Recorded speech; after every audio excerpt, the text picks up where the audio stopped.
Bonjour, bienvenue pour une nouvelle vidéo du cabinet Landau Associés. Je suis désolé, ça va être une vidéo courte mais indigeste parce qu'on va voir le nouveau rapport qui doit être présenté à partir de l'année prochaine, 2023, par les entreprises publiques locales que sont les SEM, CEMOP, SPL. À la base, la loi 3DS du 21 février 2021 a modifié le 14e alinéa de l'article 15.24.5 du CGCT pour nous imposer un rapport annuel. Très bien, bon, un de plus, on y place après, d'accord.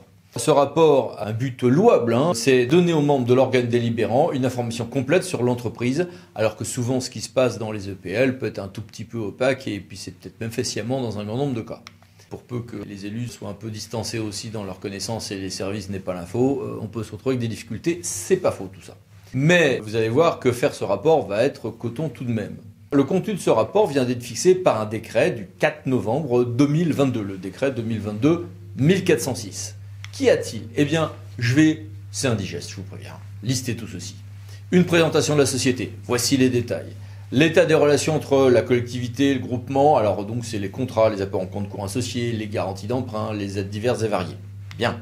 Les modifications des statuts effectuées dans l'année en conservant l'historique des 5 dernières années.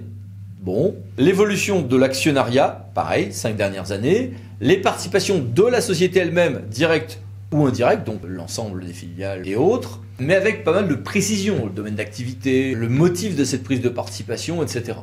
Une description, alors ça c'est plus embêtant parce que c'est un peu flou, des principaux risques et incertitudes d'ordre financier, juridique, technique, conjoncturel, auxquels la société d'économie est confrontée. Donc on pourrait se demander si ça s'applique au SPL, mais enfin, vu la formulation du texte, semble que oui. Ce qui évidemment est large et subjectif.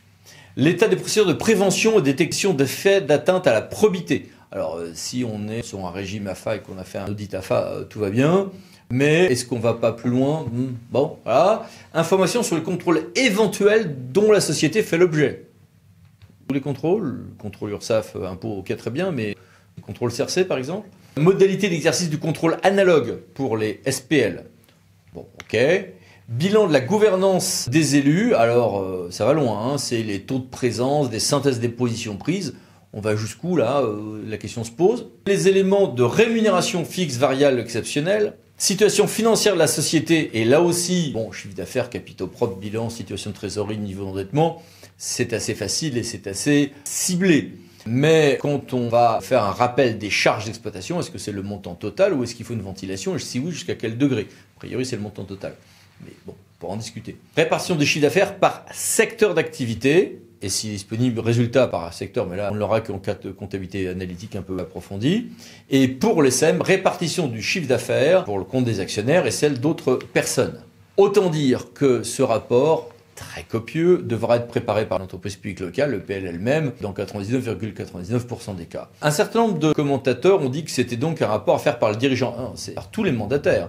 Ça sera en réalité l'entreprise qui le préparera, mais ça sera bien regardé par tous les mandataires et ça calera quelques nouvelles armoires. Voilà, bien, bon courage pour ces rapports, que je critique pour leur lourdeur, mais n'oublions pas que la transparence qui va avec peut être extrêmement utile, notamment pour les collectivités actionnaires qui n'ont pas toujours le contrôle sur l'intégralité de leurs satellites comme il le faudrait et comme l'imposeraient les règles en droit de contrôle analogue, pour en tout cas les SPL. Voilà, merci, à bientôt, au plaisir de vous revoir pour d'autres vidéos, mais pour ça, pensez à vous abonner. Merci, au revoir.